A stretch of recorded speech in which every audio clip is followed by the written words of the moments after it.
Para que te oculto la vista mordida, ahora sí. Si querés ocultarme allá. Sí. Ahí está.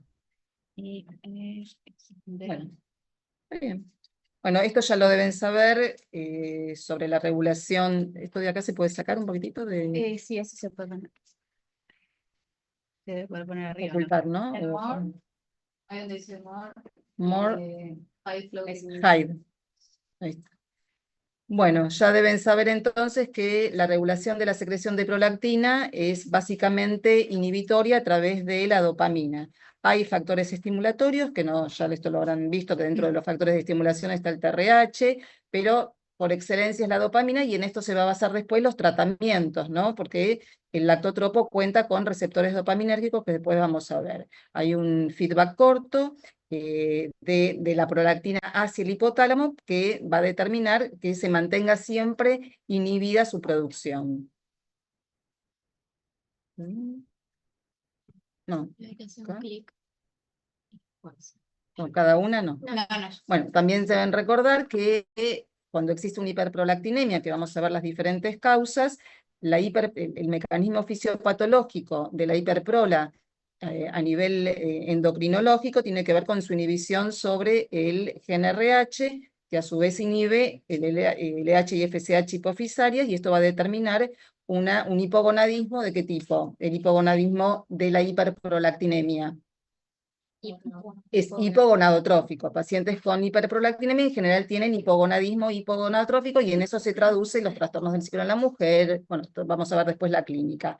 Aparentemente la inhibición no es directa sobre el gen RH, sino que es a través de del eje de la quispeptina, ¿sí? Pero también hay alguna actividad de hiperprola a nivel periférico directo sobre la actividad de la aromatasa y de la 5-alfa reductasa.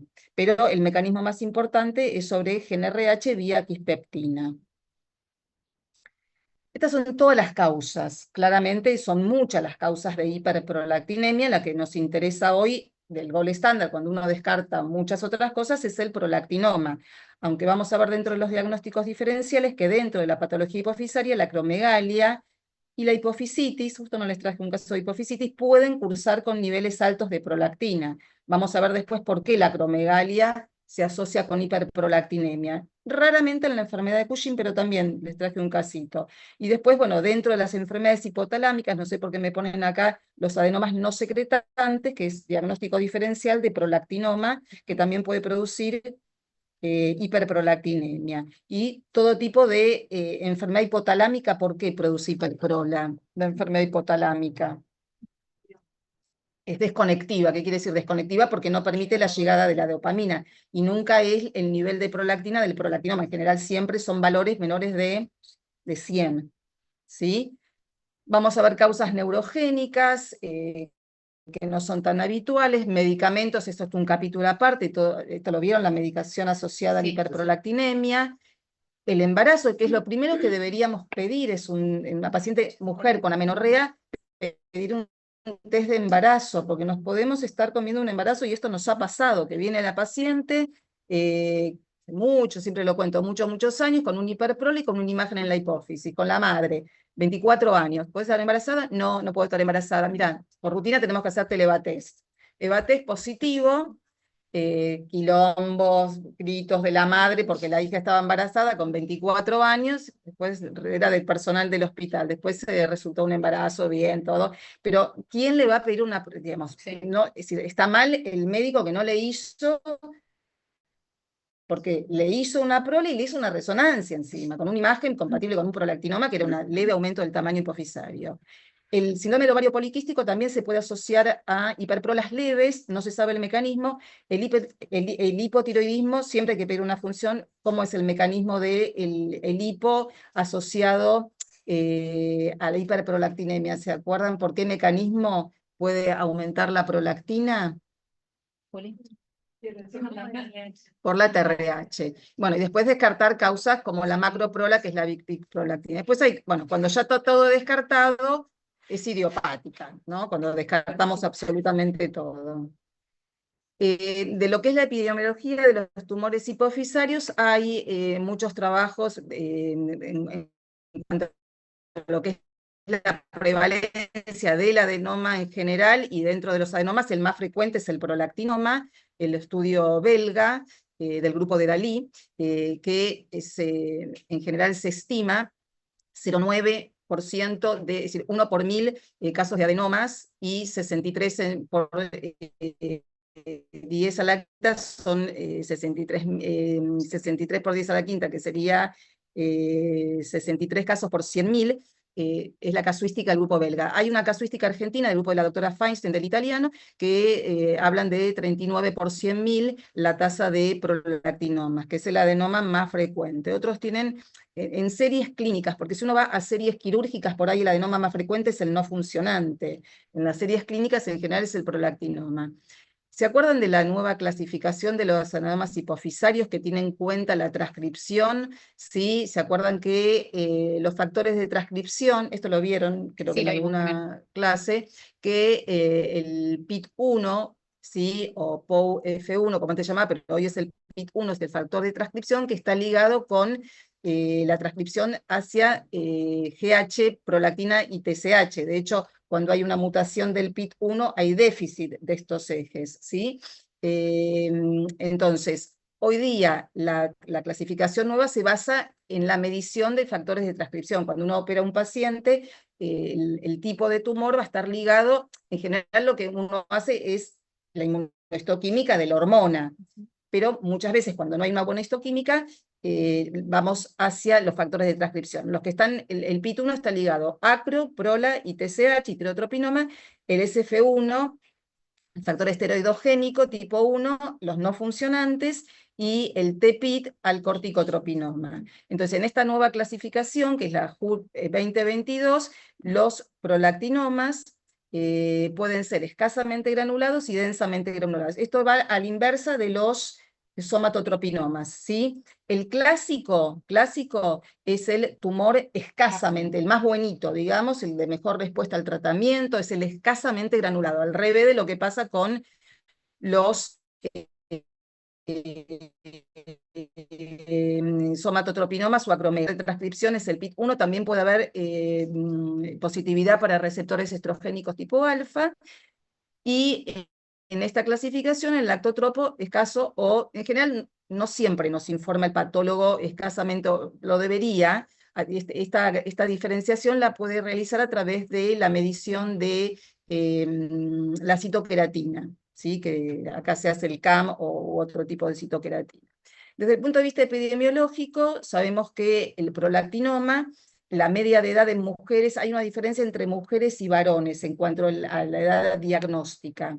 Después tenemos que pensar por qué. En las mujeres 30 años, en general es menores de 40, promedio 30, y en los varones más grande. Y también hay más macro, en la relación macro-micro, en general en las mujeres hay más micro que macro, y la relación es 1:8 en mujeres, y hay un micro por 8 macro, y se invierte en varones, ¿sí? La tasa de incidencia anual ya la vimos, de prevalencia, pero la incidencia es de 2 a 5 casos nuevos por 10 a la quinta, por 100.000, y es 3 veces mayor en mujeres siempre que en varones. Siempre me queda la duda si hay más en mujeres porque el varón se estudia menos, porque cuando uno podría, es muy posible que el varón consulta menos, la mujer ante una menorrea consulta, el varón no consulta por disfunción sexual, consulta poco. Y es raro que tengan galactorrea. El varón, cuando tiene galactorrea, es patognomónico del prolactinoma. Entonces, los micro, que se ven, vamos a ver cómo se ven desde el punto de vista de las imágenes, el microadenoma, que son la mayoría de los prolactinomas son micro, y sobre todo mujeres, y consultan sobre todo por síntomas endocrinos, es decir, oligoamenorrea, en la mayor parte de los casos, galactorrea. Cuando yo es casi seguro que es un prolactinoma. Solo por infertilidad, como consulta, es poco frecuente que sea un prolactinoma. Igual todo paciente con infertilidad, mujer, tenemos que pedirle una prolactina. Cuando miramos al revés, ¿qué porcentaje de pacientes con oligomenorrea tienen hiperprola? El 15%, ¿sí? Y que se presenten en menopausia, pero hicimos un trabajo con un grupo. En general, cuando se presentan en menopausia es por efecto de masa, incidental o síntomas neurooftalmológicos. No lo traje, pero tenemos un grupo de pacientes que se va a presentar en un congreso, son 9 mujeres que se le diagnostica a los promedio 60 años. Y hay 5 que su última menstruación fue a los 35. Ahora, no podemos decir que tenían la menopausia a los 35. No se le hizo la evaluación correcta, es decir, a los 35, cuando dejaron de menstruar, que la catalogaron de menopausia, no se les pide una prolactina, claramente. De hecho, son todas pacientes con gonadotrofinas decapitadas.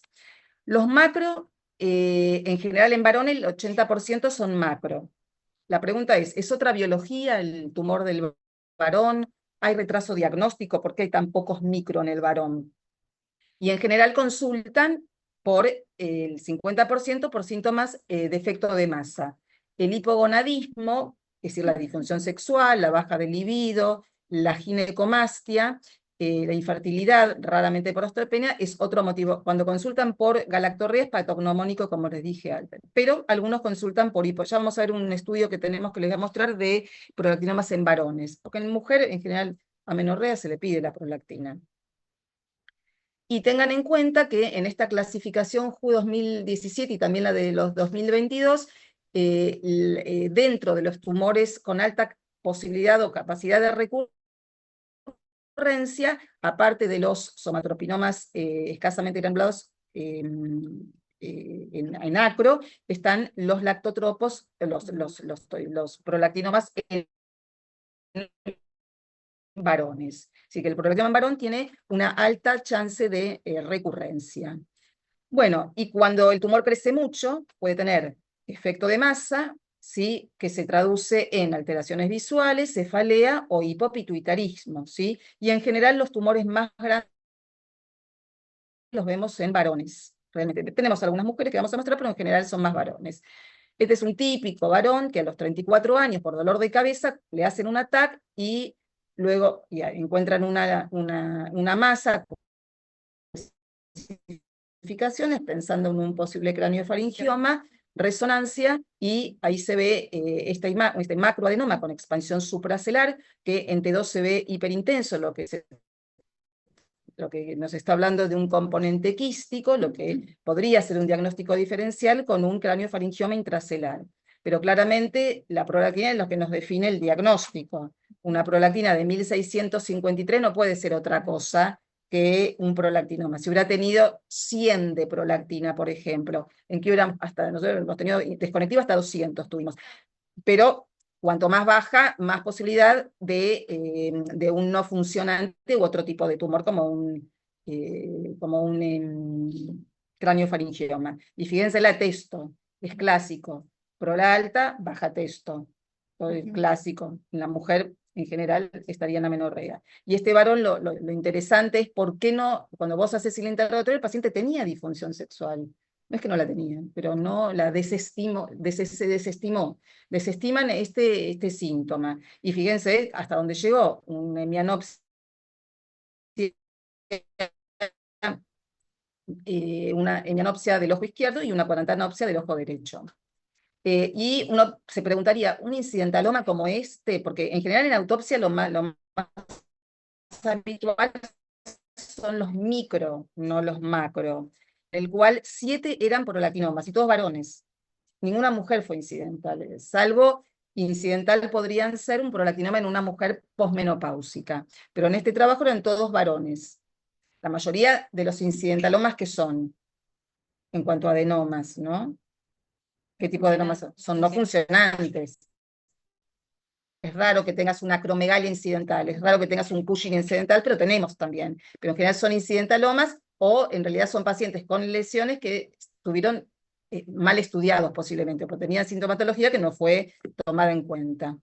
El nivel de prolactina, es decir, el diagnóstico bioquímico de la hiperprola o del prolactinoma es a través de prolactina, ¿sí? Y hay una correlación entre el nivel de prolactina y el tamaño del tumor. Cuanto más alta es la prola, más grande es el tumor. Esto se ve no en otros tumores como en Cushing o como en acromegalia, no hay una correlación en acro, cuanto más alta la GH y el IGF-1, más grande es el tumor. No hay correlación. En prolactina sí. Los micro, en general, se habla de prolactinas, algunos toman 70 de corte inferior y otros toman 100 en los micro, y en los macro más de 250. La prolactina basal es importante definir el valor real de la prolactina. Ahí está José. El valor real de la prolactina es importante tenerlo, es decir, cuando un informe te dice más de 100, más de 200, más de 400, no, hay que pedir que... hola, José. Alumnita de... Escuchar en clase. Prola, José. Bueno, entonces, definir el valor inicial es importante para facilitar que, ¿por qué es importante no decir más de 200 y no tener el valor de 500? ¿Cuál sería la importancia? Pues el seguimiento cuando... Sobre todo para el seguimiento. Igualmente es importante para correlacionar bien el tamaño del... Si vos tenés una prueba en un paciente y te dice más de 200, no podés pensar si es macro o micro. Si ya de entrada te dice 8900, sabés que va a ser un macro. Entonces, la evaluación de los otros ejes también es importante, como dijimos antes, el eje tiroideo para descartar un hipo, siempre, tanto en micro como en macro. En la mujer siempre vamos a tener que también hacer una función gonadal, si está en amenorrea sobre todo, porque por ahí tiene asociada una falla ovárica, no sabemos, pero siempre tenemos que hacer, vamos a encontrar siempre un hipogonadismo hipo, pero en realidad tenemos que igual evaluarla. Puede ser un SOP asociado, que es raro, testo siempre en el varón, y la medición de cortisol, GH, en realidad de cortisol para medir qué, para evaluar qué el cortisol. Cuando pedimos un cortisol, ¿qué evaluamos? ¿Exceso o déficit? Déficit. El cortisol no sirve para exceso, eso ténganlo siempre en cuenta. El Cushing no se diagnostica con cortisol. Si pedimos un cortisol es para déficit. GH y sobre todo IGF-1 para, sobre todo, exceso. Por eso si tenemos un micro, hay que evaluar, aunque el paciente no tiene clínica, un cortisol de saliva para descartar una enfermedad de Cushing. ¿Cómo medimos las imágenes? El gol estándar es la resonancia. Es raro hoy día que un paciente tenga un ataque y no podamos pedirle porque tenga claustrofobia, por algo, una resonancia. Realmente, para valoración después de seguimiento, de reducción de tumor, es la resonancia lo que nos va a ayudar. Siempre pedirla con el protocolo de hipófisis, que es en secuencias T1, T2, con y sin gadolinio. En lo posible, coronal sagital y algún axial también nos puede llegar a servir. El desafío son esas leves hiperprolactinemias y cuando nos encontramos con una imagen, que pueden significar que pueden ser otras cosas, un quiste de raque, o un quiste de la parte intermedia, o que sean áreas focales heterogéneas de tinción de la hipófisis, o un tumor chiquito no funcionante. La resonancia, ¿cómo se ve el prolactinoma? En general se ve en T1 iso-hipo. Raro hiper, que nos habla de hemorragia, cuando es espontáneamente hiper en T1. En general en T2 son hiper, y con el gadolinio, acuérdense en que no hay refuerzo post. ¿Sí? ¿Qué condiciones fisiológicas siempre tenemos que descartar en una imagen hipofisaria? La pubertad, el embarazo, la hipotensión intracraneal pueden aumentar el tamaño hipofisario. ¿Y para qué nos sirve también la resonancia? Para definir la extensión supracelular y el compromiso de los senos cavernosos, que no sé si ya habrán visto la relación en el seno cavernoso según los grados de SNOP, y la relación con una línea que pasa por las carótidas superior e inferior. Esto es habitual, más de lo que uno cree, una mujer de 15 años con esta imagen simétrica, ¿sí? Con un borde superior que decimos convexo, o hipófisis puberal o en carpa, a veces son informados como adenomas y no, o esta imagen que es informada también como un adenoma. Si ustedes no ven una imagen hipointensa después del contraste y se ve todo bien homogéneo, la tinción post-gadolinio que es blanco, no podemos hablar de un adenoma. ¿Cómo se ve así el adenoma? Se ve algo negro, hipointenso, ¿lo ven acá? Sí. Y blanco la hipófisis lateralizada. Esto blanco es la hipófisis sana, y esto es el adenoma. ¿Sí? Acá vemos una mujer de 29 años con galactorrea, menorrea, prolactina de 100 y un microadenoma. ¿Sí? O esta imagen que es espontáneamente hiper en T1, antes del gadolinio, que es una imagen que puede estar hablando de componente sanguíneo, dentro con una menorrea de lactorrea, 95 de prola. Cuanto más alta la prola, más grande es el tumor. Amenorrea secundaria, galactorrea, prola 700, y acá tenemos una imagen en T1 esta es posgadolíneo, como una imagen central hipointensa que puede hablar de una necrosis central, y bien espontáneamente hiperintensa en T2, ¿sí? Acuérdense, más alta la prola, se asocia con tumores más grandes.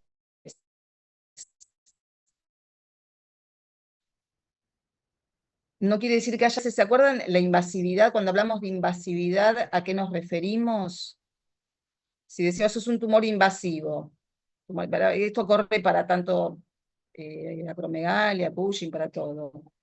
¿Invasividad a qué se refiere? Acá tiene expansión supracelular, ¿sí? ¿Es invasivo? No. Senos A los cavernosos. senos cavernosos o al seno efenoidal. Invasión siempre es seno cavernoso, seno efenoidal. Acá aparentemente no se ve bien las carótidas, pero no parece ser invasivo. ¿Este es invasivo? Recontra. Tiene las dos carótidas comprometidas y aparte se va para arriba. Acá ven un pedacito de quiasma hacia el temporal. Este es un tumor de una mujer de 20 años, amenorrea secundaria, joven, debutó a los 19, con una prola de 3.500. Más alta la prola, más grande el tumor, que puede ser invasivo o no. Este es un tumor invasivo, ¿sí? Bien invasivo. Más invasivo, un varón de 30 con síntomas neurológicos. Este es un médico, que siempre les cuento del médico oftalmólogo. No tenía síntomas endócrinos. Él por cefalea, en realidad por una cefalea y una disartria, le hacen la resonancia y tiene este tumor gigante. ¿Se acuerdan la definición de gigante? Tumores macro. Cuando es macro, cuando son gigantes, ¿de cuántos centímetros hablamos? Más de 4 es gigante. Síntomas, paciente no tenía síntomas endócrinos, sin embargo tenía una prola de 11.000 con una testo baja, no tenía disfunción, no tenía trastornos visuales tampoco, oftalmólogo era. Tendría el quiasma o adelante o atrás, le hacía olea al tumor, pero nunca tuvo síntomas endocrinológicos, siempre fueron síntomas neurológicos. De hecho, había tenido un bebé hacía 2 años y medio el paciente.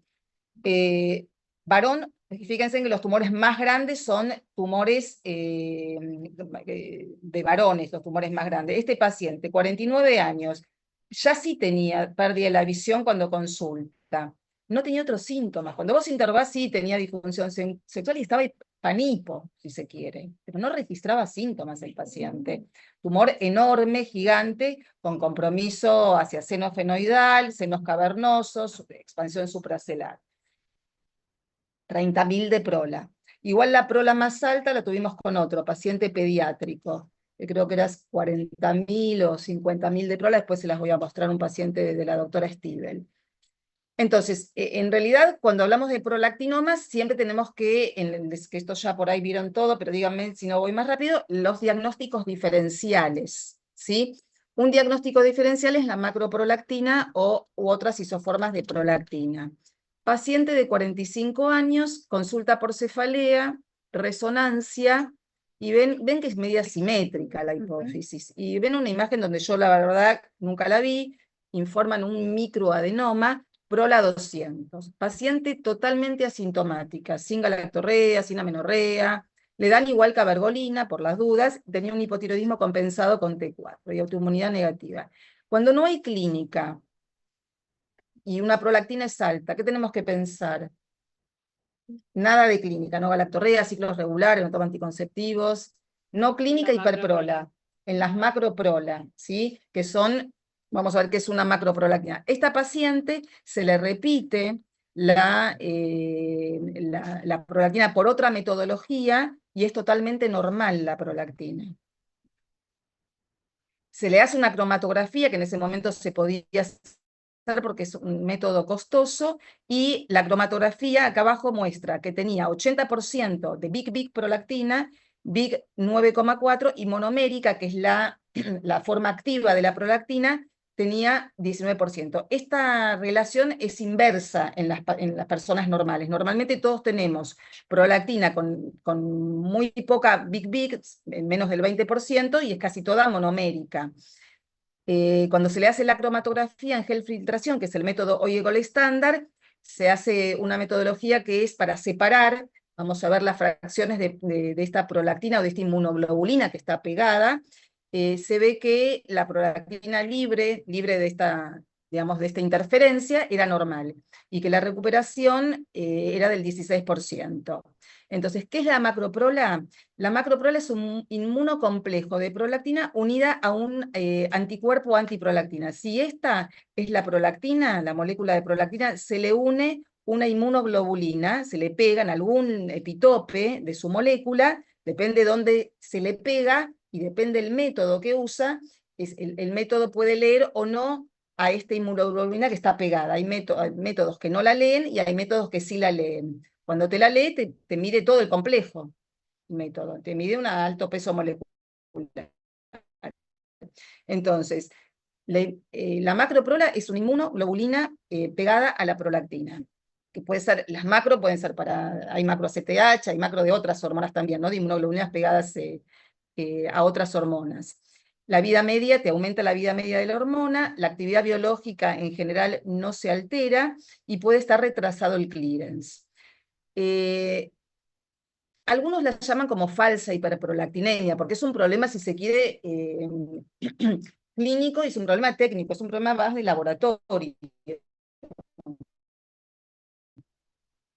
¿Pero por qué es un problema clínico? Porque vos tenés un diagnóstico erróneo, como pasó con esa paciente, que le terminan dando cabergolinas sin necesidad y con un diagnóstico también erróneo.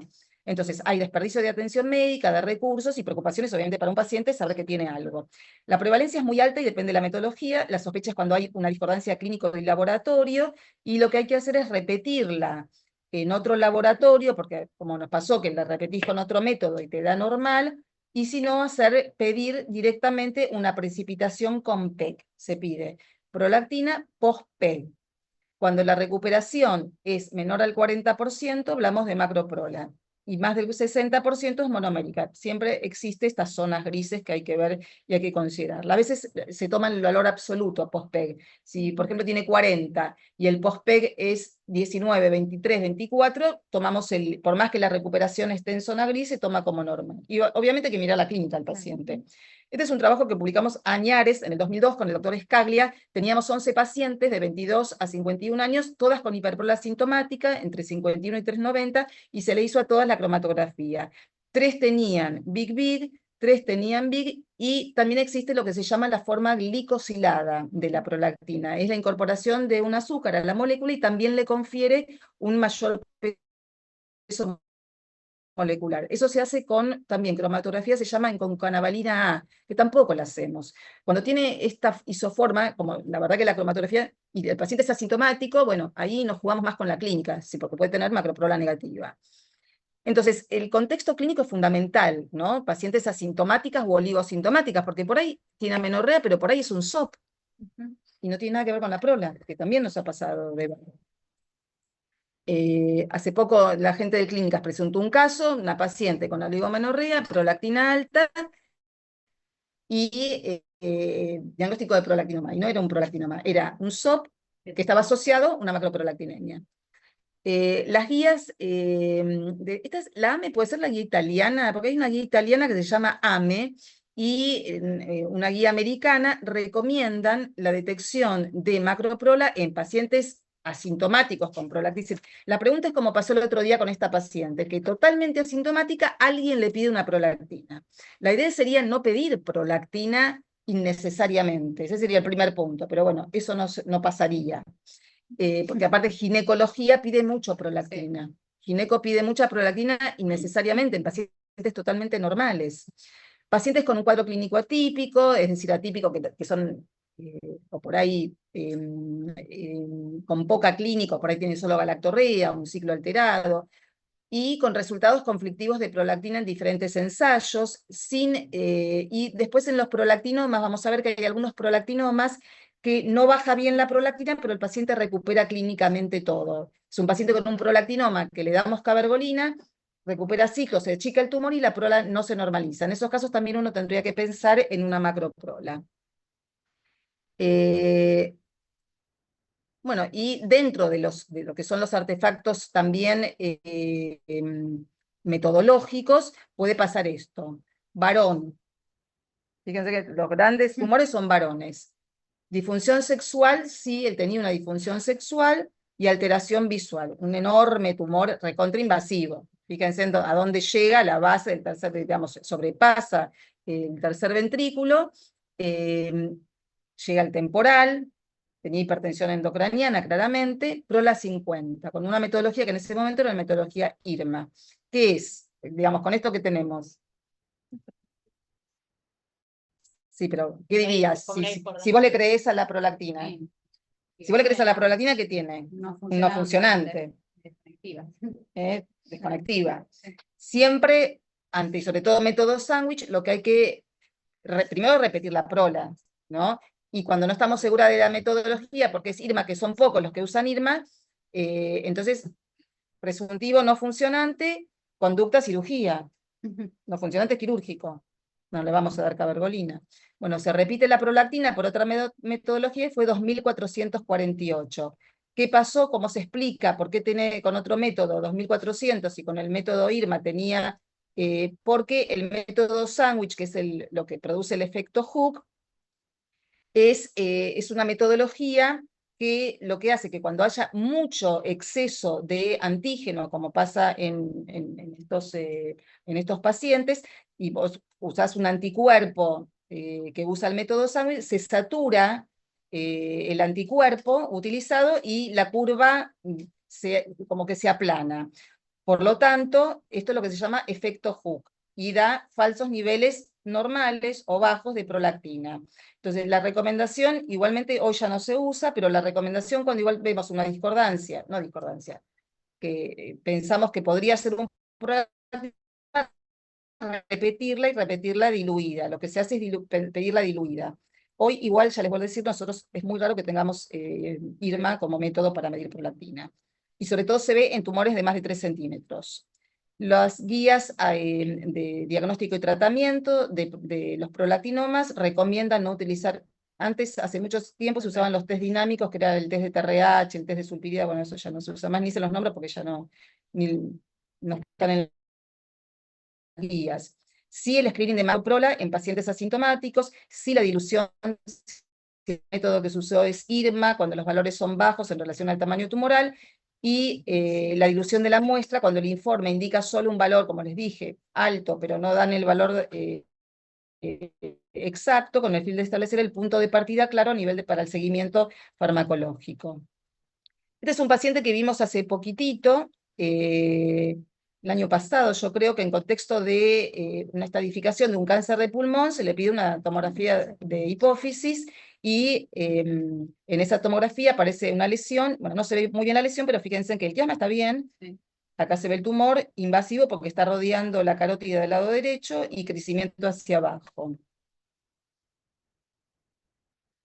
Bueno, y mandan un informe con una prola de más de 200. Y ahí justo, bueno, ¿y qué más tiene aparte? Función tiroidea bastante normal, cortisol normal, tiene un claro hipogonadismo hipogonadotrófico, que podría ser, digamos, por un tumor no funcionante, que por edad da para un no funcionante, y una prola más de 200. ¿Nos quedamos con esta prola más de 200? No. La mandamos diluir, 2499. Entonces este paciente inició tratamiento con cabergolina. O este paciente creo que lo conocen todos, es un paciente de 17 años que consultó por cefalea, época de pandemia, tumor enorme, con expansión supracelular, con un chico que no se daba cuenta que no veía, que tenía una hemianopsia que se llama homónima, porque no es, fíjense, en temporal del derecho y nasal de este lado, es por la ubicación y cómo es el cruzamiento de las fibras, es un tumor que va hacia atrás, posterior. Acá tenemos el axial. Nos quedamos con esta prola más de 1000 en este paciente. Para este tumor, ¿cuánto esperaríamos que tenga? Mucho. Fíjense, la T bien de 0,3.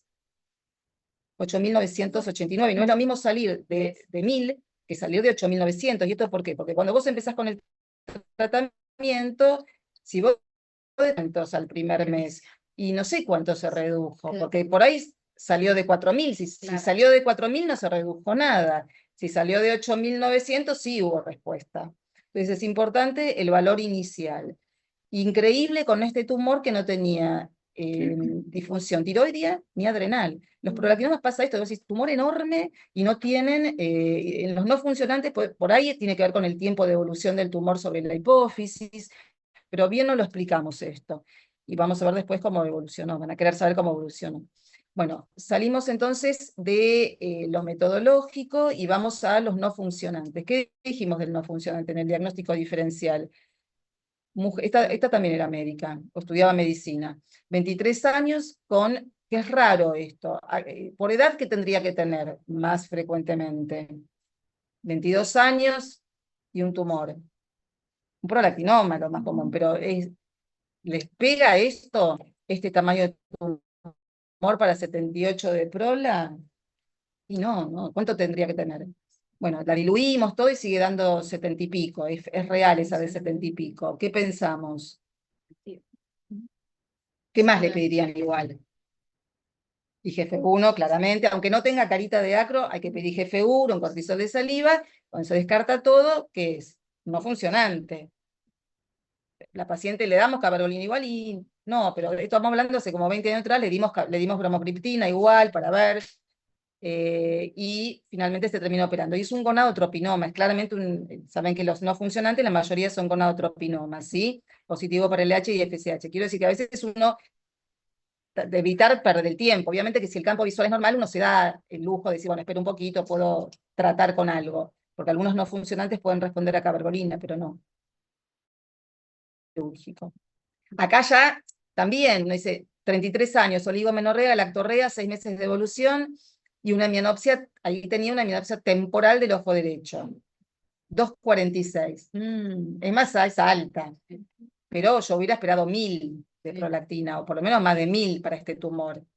Joven, 33 años, ¿será un no funcionante? Bueno, ahí también intentamos, porque acá la mianopsia nos apuraba un poquitito para decir el trato con Cabergo, bueno, tratamos poquito tiempo, respondió en qué, en la función gonadal, recuperó ciclos menstruales, bajó la prolactina, normalizó prolactina, no se redujo el tumor, se terminó operando, otro gonadotropinoma.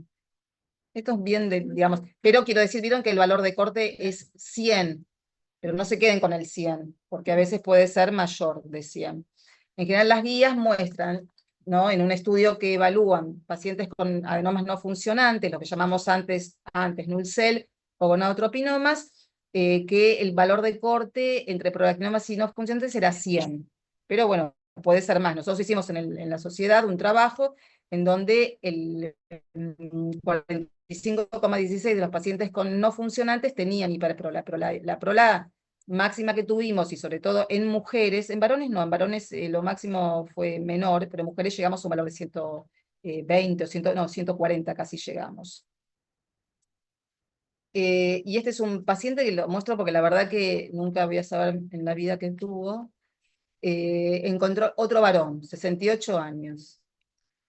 Uro. Prola, por baja libido, está bien pedida, 4,76 de prola. Y un tumor grande.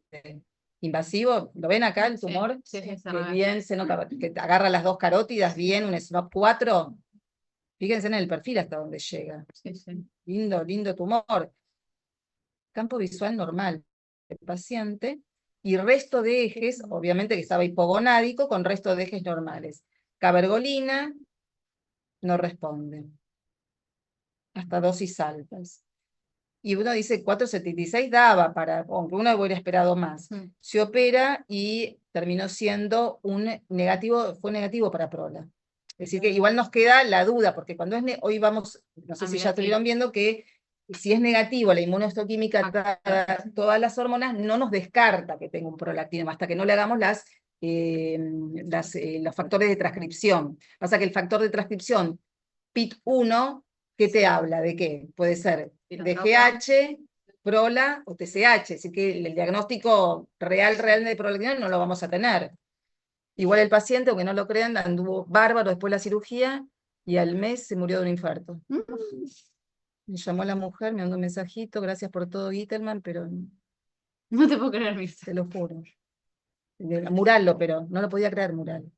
No podía creer. Esas cosas que vos decís, curaste un paciente, le fue bárbaro tomar la decisión de operarlo y que al poco tiempo se muera de otra cosa. Bueno, puede haber confusión entre prolactinoma y acromegalia. Bueno, esto se los mostré varias veces. Fíjense en el aspecto de esta chica que a los 22 años consultó por galactorrea y acné, sin trastornos del ciclo. Prola 107, microadenoma. Diagnóstico, prolactinoma. Tratada 8 años con cabergolina. El acné mejoró, la galactorrea mejoró, pero ¿está bien estudiada esta paciente? Y aparte, fíjense que tenía algunos estigmas, ahora que estás viendo, Filipo, algunos pacientes, no sé si le ves algún estigma de exceso de hormona de crecimiento, igual, por más que no hubiera tenido aumento de, digamos, el aspecto clínico, de hecho, la confundían, ella contaba, la confundían con un trans, que eso pasa mucho en las mujeres acromegálicas cuando tienen tanto cambio fisonómico que las confunden como un travesti. Y ella lo contaba, pero la médica tratante nunca le pidió un IGF-1. La trató 8 años con cabergolina.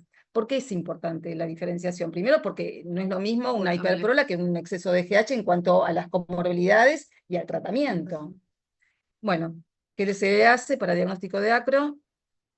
IGF-1, y a veces, en este momento pedíamos a todos igualmente la prueba. IGF-1 no tan alta, fíjense en que, ayer vimos un paciente que no la tenía tan alta, y que te ayuda acá el test de tolerancia, que no inhibe, ven, que no inhibe en ningún punto de la curva a menos de 1, y se opera.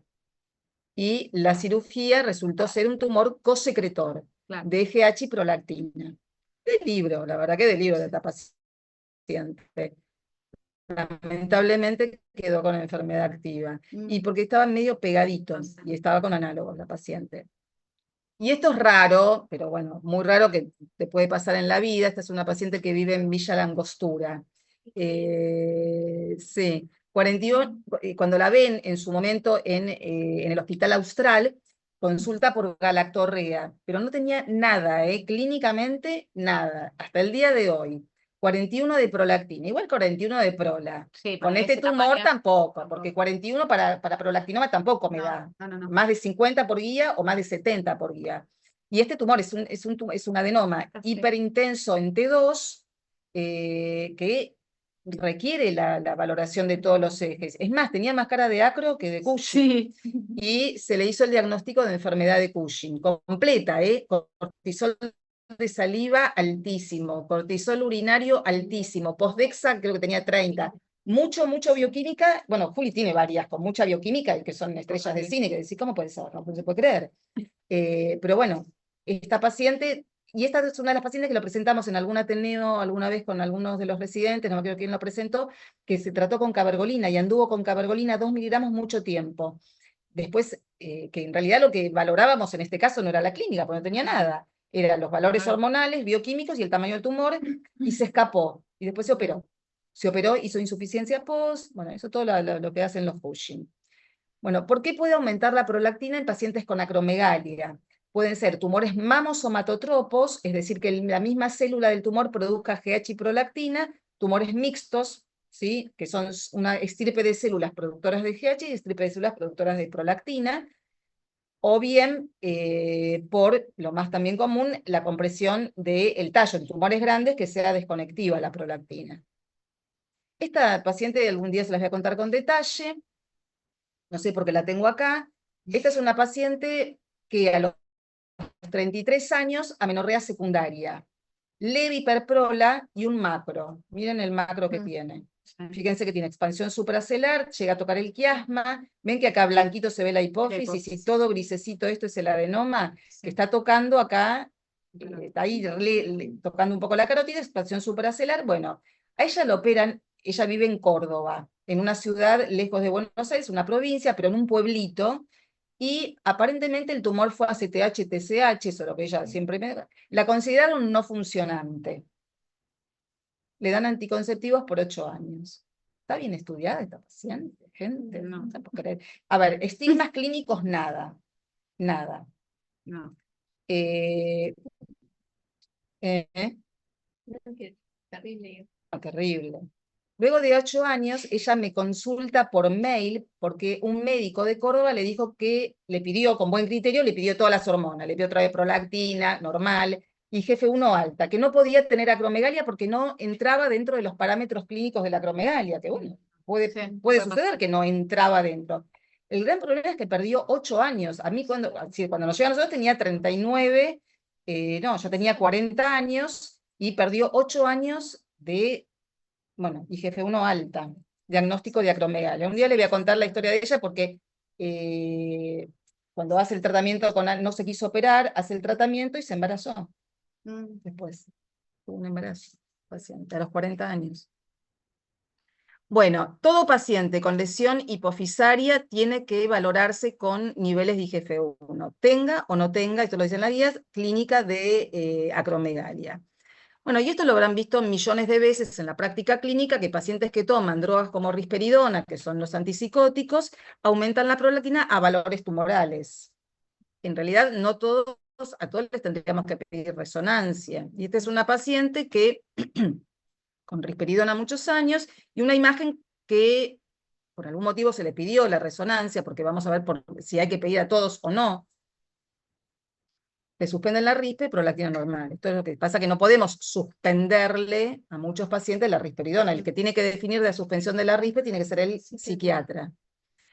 En este cuadrito se ve claramente cuáles son los antipsicóticos típicos y atípicos que más aumentan la prolactina. Los que más se usan hoy son los atípicos, la risperidona, que es la que más aumenta, y de los que menos aumentan es el aripiprazol, vamos a ver, ¿sí? La olanzapina, hay uno que se llama mirtazapina, que aprendí, Sí. que tampoco aumenta mucho la prolactina, no. El aripiprazol, al contrario, claro, es un agonista en realidad, no es un antagonista, es agonista parcial, y por lo tanto te baja la prolactina. Y después, bueno, los tricíclicos sí, los IMAO también, la fluoxetina poco, paroxetina, citalopram poco, puede, pero muy leve, pero los antipsicóticos del tipo de la rispe, mucho.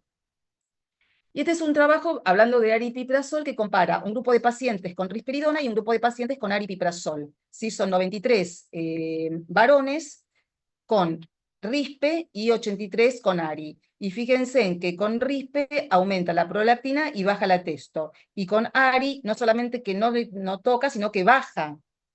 Con ARI baja, es un agonista. Y la testo no se mueve.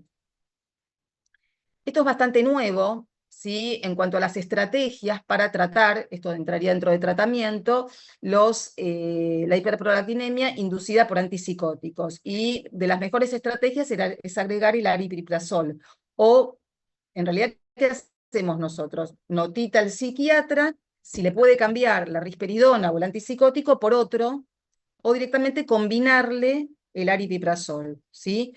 Otras de las propuestas o estrategias son otros antipsicóticos, olanzapina, se usa mucho la clozapina, sumarle un agonista dopaminérgico, darle cabergolina, sumar metformina, y otros que no entré, hay tratamientos a base de hierbas también. Bueno, de todas las citas, lo que la mayor recomendación es el ARI, en dosis hacen de 5 a 10 miligramos o más, en combinación con, algunos se lo combinan con B6, no se sabe bien el mecanismo por el cual B6 también baja la prolactina, y sobre todo en pacientes con prola más de 50, no en menores de 50. Aripiprazol. También funciona. Entonces, en el consenso de 2017 otorgó al aripiprazol adyuvante la recomendación de grado A para las hiperprolas iatrogénicas secundarias al uso de antipsicóticos con dosis de 5 a 30 miligramos día. Y uno dice, ¿le puedo dar cabergolina? Siempre que te deje el psiquiatra. ¿Por qué? Porque la cabergolina podría descompensar, ¿sí? Porque tiene un efecto por otro receptor sobre digamos, lo que se llama desorden del control de impulsos. Bien. Bueno, las guías, un poco lo que les dije ahora, recomiendan descartar uso de drogas antipsicóticas, el hipotiroidismo, falla renal, falla hepática. En prolactinas menores de 94, descartar los no funcionantes, descartar acromegalia. En las hiperprola inducidas por... Esto es un punto también que en general no lo hacemos. Sugieren discontinuar por 3 días el antipsicótico. Yo, la verdad que no me animaría a discontinuar por 3 días, solamente, o que lo haga el psiquiatra, si él considera que con 3 días alcanzaría para bajar la prolactina por un antipsicótico, que es muy reversible. ¿Y cuándo le tenemos que pedir en un paciente que está con prolactina alta, con antipsicóticos? ¿Cuándo pedir la resonancia? Porque en realidad uno no quisiera tener que pedir una resonancia, porque después te encontrás con algo que no coincide. En general, cuando uno ve que, no, que ya tenía la patología previa, pero si el paciente te dice, empecé con con la ripe y ahí entré en amenorrea. Bueno, es causa-efecto. No todos tienen esta posibilidad. Y para terminar con diagnóstico y empezar con tratamiento, dentro de los diagnósticos, este es un paciente, Axel, que lo deben conocer todos, Axel Flieger, que él consulta a los 27 años por alteraciones visuales de 8 a 27. Bien, típico, varón, alteración visual, no digamos, él no tenía disfunción sexual, o por lo menos no la refirió, la tenía. Era un nenito, tenía 27 y parecía un hipogonádico de 15, con un atesto de 1,5, y este tumor. Pero Axel tenía a su padre con acromegalia, que había muerto por un cáncer de colon. Entonces, en estos casos, se le hizo, ¿por qué? ¿Saben qué FIPA? Ahora vamos a ver qué FIPA, se le hizo un estudio de un gen, del gen AIP, que le dio una mutación en el exón gen de ese gen, y en general las guías recomiendan cuando un estudio genético, los estudios genéticos en tumores de hipófisis, en general los que más se piensan son cuáles. Tumor de hipófisis asociado con genética de los tumores hipofisarios. Primero MEN1 y AIP o FIPA. FIPA es Familiar Isolated Pituitary Adenomas.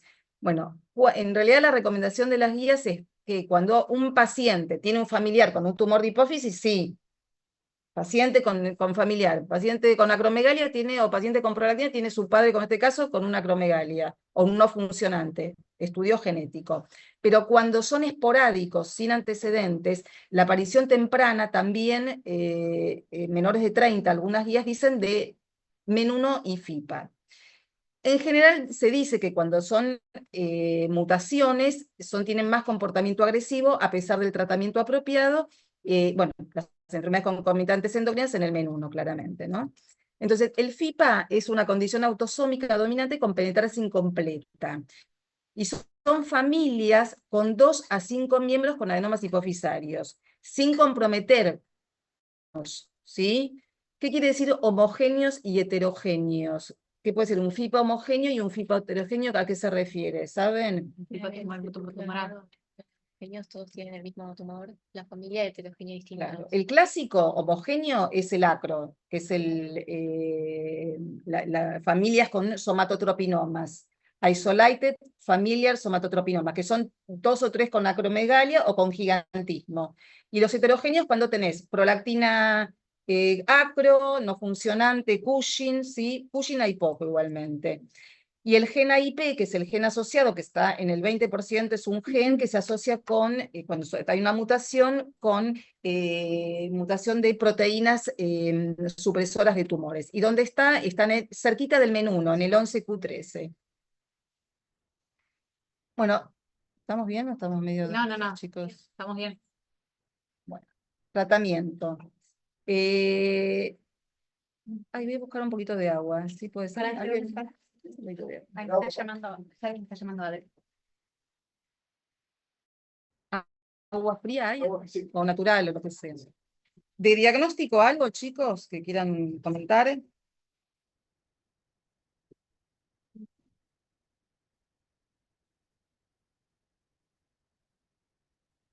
¿Qué pasó? Hay un caso que me está escribiendo. ¿Alvarado? ¿Quién es Alvarado, chicas? Mira. Que me manda Ujeda. No, no seguimos a ningún Alvarado. ¿Cómo? No. Firme rectificación por identidad de género. Ah, no, identidad de género. ¿Ves que nos mandan a nosotros todo lo que es identidad de género? Ah, yo le escribo, Nagelberg. Porque claro, lo mandan en Estos días endocrina. tenía par, porque creo que estaba de vacaciones o qué.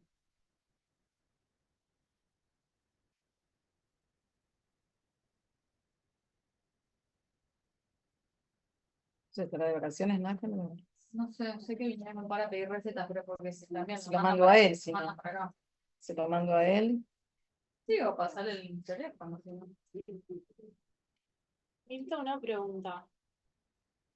Dame 2 Sí, minutos sí, porque sí, sí. Raquel, no sé qué es esto. Aparte te mandan urgente, ya tengo que contestar. Mensajes urgentes son. Un mail oficial, pero ¿por qué a nosotros?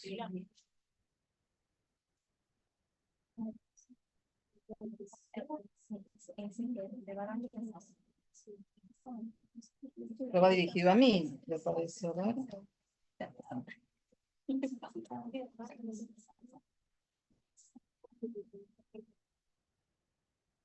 Pero está ahí con piso.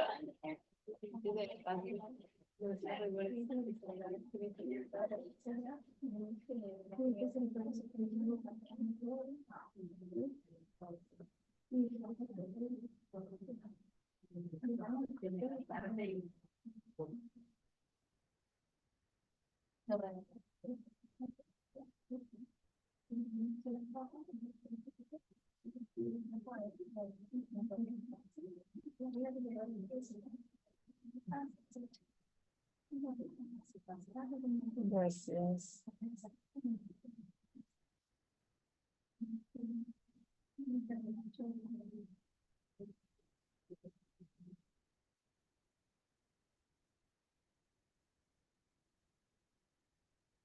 Porque tengo a veces sospecha de carcinoma no secretante medular y bueno, Nico lo revisó la PAF, inmunohistoquímica para calcitonina negativa. La va a informar como Bethesda 3. Así que lo voy a mandar a punzar de nuevo con Nico a que le haga un lavado de calcitonina en PAF. ¿Cuál es ese paciente? No, es un paciente que yo lo veía afuera en uno de los consultorios, me viene por primera vez con una anatomía patológica, una anatomía patológica, una PAF de un nódulo lóbulo en lóbulo derecho que decía Bethesda 6, carcinoma medular de tiroides. Y me viene con la bioquímica. Sí. Pero vos pensabas que podía ser. A mí, ¿no? no, a mí lo que me llamó la atención fue que la anatomía patológica decía Bethesda 6, carcinoma medular, y cuando me trae la bioquímica tenía una calcitonina, que el corte era hasta 9, y era 12 la calcitonina de él para un tumor de 6 centímetros. ¿Y qué le repetiste la calcitonina? Le repetí acá la calcitonina, me dio más o menos lo mismo, así si era un corte hasta 10 me dio 11, el CA me dio negativo, pero no tenía ni lavado de calcitonina en PAF, ni quería ver si realmente tenía alguna inmunohistoquímica o algo para medular. Entonces le pedí la revisión de los vidrios, se lo llevé a Nico, Nico le hizo la inmunohistoquímica para calcitonina y me acaba de decir que le vino negativo. Así que, Entonces no es un medular. entonces es muy probable que no sea un medular. Vos habías pensado en un medular con calcitonina normal. Claro, porque a mí lo que hiciera un medular, digo, ¿cómo un medular de 6 centímetros no va a tener una calcitonina de nada? O entonces le Pero dije, había algún caso que. sí, hay casos de no secretante, entonces se me ocurrió, o es un no secretante O está mal hecha. o no es un medular. Y claramente no es un medular. Lo que pasa que él cuando No, empieza, menos mal, igual. sí, cuando yo empiezo a indagar antecedentes, padre con cáncer de tiroides, tía con cáncer de tiroides, hermana con cáncer de tiroides. Entonces como dije, bueno, quizás sí sea un medular. Claro. Pero bueno, para tengan en cuenta las anatomías patológicas de afuera, hay que mirarla con pinzas. ¿Con quién es eso? Porque no sabes a dónde mandarlo. No, bueno, en mi caso fue porque no me cerraba la calcitonina con el nódulo gigante que tenía. Tipo, no sé. Andrea está en diagnóstico médico. En diagnóstico médico está Andrea de acá. Es la anatomopatologa, es Andrea. ¿Y cómo haces con esos pacientes que vienen allá de los? O sea, Ay, no tenés muchas no, opciones. no hay- ¿Qué haces? Y medio Eso ojo. me da miedo cuando soy yo en un día que Y bueno, no confío en nadie. y te pasa esas cosas, que hay cosas que no te cierran. Que los tenés que mandar acá. Sí. ¿Qué sé? Lo mandas al Durán. A mí, a mí me toca comprarles vuelos para que vayan al Durán. ¡Ay, Gavita! Gaby, ¿cómo estás, Gaby? ¿Todo ¿Cómo bien? ¿Y estás? ustedes? Bien. ¿Todo bien? ¿Cómo, ¿Todo bien? cómo va esa vida allá Bien, en Colombia? arrancando. Acá estamos un poquito más pronto, que allá son 8:30 recién. Mi vida, recién madrugando. Pero bueno, madrugué porque quería escucharla. Está muy bien, está muy bien. ¿Ya estás trabajando como allá como endocrino, Gaby? Sí, un poquito. O sea, recién en la semana Bien. pasada me dieron el consultorio así que en teoría arrancaría ya desde esta semana oficialmente en el hospital donde voy a estar. Claro, Sí, sí, sí, así qué que bien, bueno, Gaby. sí, sí, sí, los extraño mucho igual, ¿eh? Sí, pero igual debe ser otra cosa estar ahí con tu familia, poder disfrutar. Sí, eso sí, sin duda, o sea, los fines de semana paso más con mi familia y todo, pero sí, sí, cuesta un poquito más en el ámbito laboral Claro. acoplarse. Uno está acá sola porque acá funciona así como es todo privado, no tiene servicios ni nada, o sea, es tu Ah, paciente, te llega a vos directamente y nada, estás claro. solana. Bueno, Gaby, esperanos y armamos una sede de Durán allá. Deberíamos, ¿no? Sí. Bienvenidísimas. Bueno, vamos al tratamiento. Vamos al tratamiento. Dale. Bueno, el tratamiento entonces de los prolactinomas, sabemos que tratamiento con farmacológico, ¿no? Tratamiento con agonistas dopaminérgicos. Yo nací en la época de la bromocriptina, a mí me tocó vivir la época de la bromocriptina donde no había cabergolina y donde muchos pacientes no toleraban la bromocriptina se tomaba vía oral diariamente 2 veces por día, había pacientes que se la damos vía vaginal porque no buena adherencia al tratamiento, y vimos nacer la cabergolina, que fue por los 90, acá Argentina habrá llegado a 93, que claramente fue reemplazando la vida media larga, la buena tolerancia. La verdad que hoy día, y en las guías también internacionales, la recomendación es cabergolina y no bromocriptina. No sé si algún país todavía tiene, nosotros en Argentina ni siquiera tenemos, porque antes quedaba algo de bromo para algunos pacientes que buscaban embarazo. Pero hoy día es la cabergolina, y también vivimos la época del quinagolide, del pergolide, que eran otras drogas también que con muy mala tolerancia. Sabemos que algunos pacientes, y vamos a ver cuáles son los pacientes, que pueden ir a cirugía, radioterapia o no, directamente sin no tratamiento. Sabemos que en qué se basa el tratamiento con agonistas dopaminérgicos, esto lo habrán visto, hay dos familias de receptores dopaminérgicos a nivel de la célula lactotropa, los receptores de 1 y la familia de 2. Dentro de la familia de 1 pues está el receptor 1 y 5, son la activación del receptor con el agonista va a activar la adenilatociclasa, en tanto que la familia 2, sobre todo el que nos interesa es el receptor de 2, va a determinar la inhibición de la enzima adenilatociclasa. Son receptores a proteína G y que van a desencadenar entonces una activación de la adenilatociclasa, y eso va a llevar a un mecanismo posreceptor que finalmente a través de la vía de la MAP quinasa, de las vías de proteinquinasa, activación de canales de potasio, inhibición de la entrada de calcio, las vías van a llevar a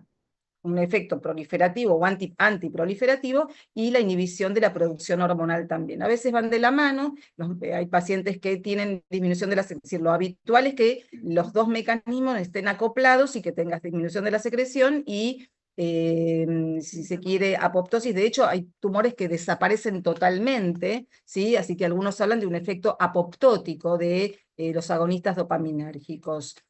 La bromocriptina se utilizaba en dosis clásicas que era 2,5 a 7,5. La droga venía de 2,5 y de 5. Parlodel, se llamaba Parlodel o Axialit usábamos. Y fue el más utilizado de los trabajos que hay inclusive de embarazo, pero creo que porque no se publica. Y tenía una alta tasa de abandono por eventos adversos, sobre todo gastrointestinales. La Cabergo, la dosis habitual es 0,5, 0,25, hasta 2-3 miligramos. Hoy es la primera elección y tiene pocos eventos adversos. Solo alguna paciente que hemos tenido con cefalea que no la toleraba. Y después voy a mostrar alguna otra paciente que no la toleraba ni esa ni la otra. El pergolide, y bueno, y tuvimos también la época del quinagolide, que era una droga no ergotamínica que tenía cantidad de eventos adversos. La verdad que todas tenían efectos adversos, las otras que se postularon.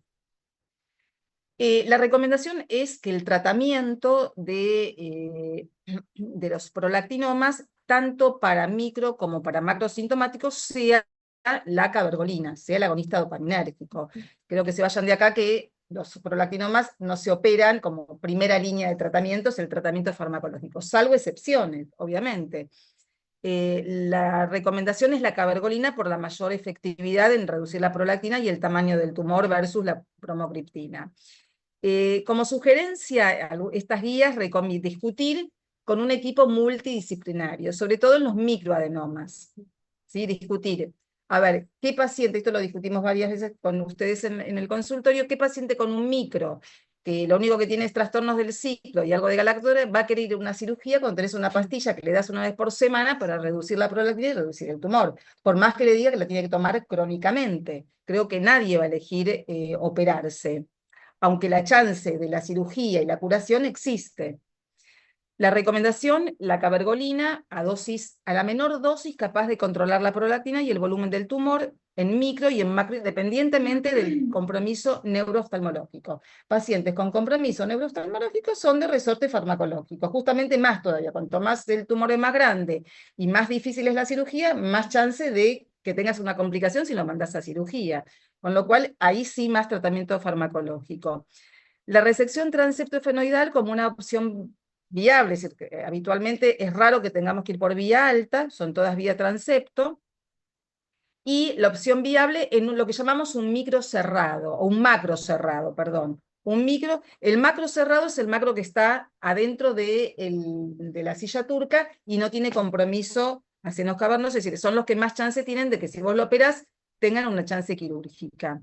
La cirugía siempre que el paciente, si el paciente dice, yo no quiero un tratamiento crónico, está bien, optamos por la cirugía, sabiendo que la cirugía también lo puede dejar después hiperprolactinémico y con un remanente y que tenga que dar el tratamiento, tiene que saberlo también, porque la cirugía tampoco es del 100% eficaz en cuanto a dejarlos con enfermedad a remisión. Y esto sí, es responsabilidad nuestra derivar a un cirujano con experiencia. Esto aplica para todas las cirugías de hipófisis. Cuando consideramos cirugía, tenemos que conocerlo al cirujano. No podemos mandar desde la obra social y no tengo idea y no, la verdad que no, porque después le va mal con la cirugía y nosotros hicimos la recomendación. Así que en lo posible, un cirujano con experiencia. Dentro de las sugerencias, si es un micro, que el paciente no tiene síntomas, si es pequeñito, con una baja grado de, digamos, de recomendación, podríamos no tratarlo, pacientes, por ejemplo, si está en la menopausia, tratar con agonistas, algunos que recomiendan anticonceptivos, que esto también es una baja calidad de la recomendación. Si es una macroprola, como vimos antes, no hace falta tratarla. Y en mujeres menopáusicas, en general, en la menopausia, muchas mujeres se curan o quedan con prolactina alta y con un remanente de tumor que por ahí no hace falta tratarlo, se puede no tratar en la menopausia, en la mujer que llega a la menopausia después de muchos años de tratamiento. La dosis inicial de cabergolina es 0,25 a 0,5 por semana, de 1 a 2 veces, o pueden hacerla una vez sola, por vida media da para hacerla una vez por semana, de una vida media muy larga, una semana. Ahora cada vez más damos, pero si tenemos que dar una dosis más alta, por ahí preferimos dividirla. La escalada es de 1 a 3 meses, según la prolactina y el tamaño del tumor. En los macros, si es un macro muy grande, por ahí no empezamos con 0,25, empezamos con 0,5 y vamos escalando un poquito más rápido. ¿Y por qué no empezar con 3 de entrada? Porque es un tumor gigante, 4 centímetros, lo quiero achicar mañana el tumor, le doy, no.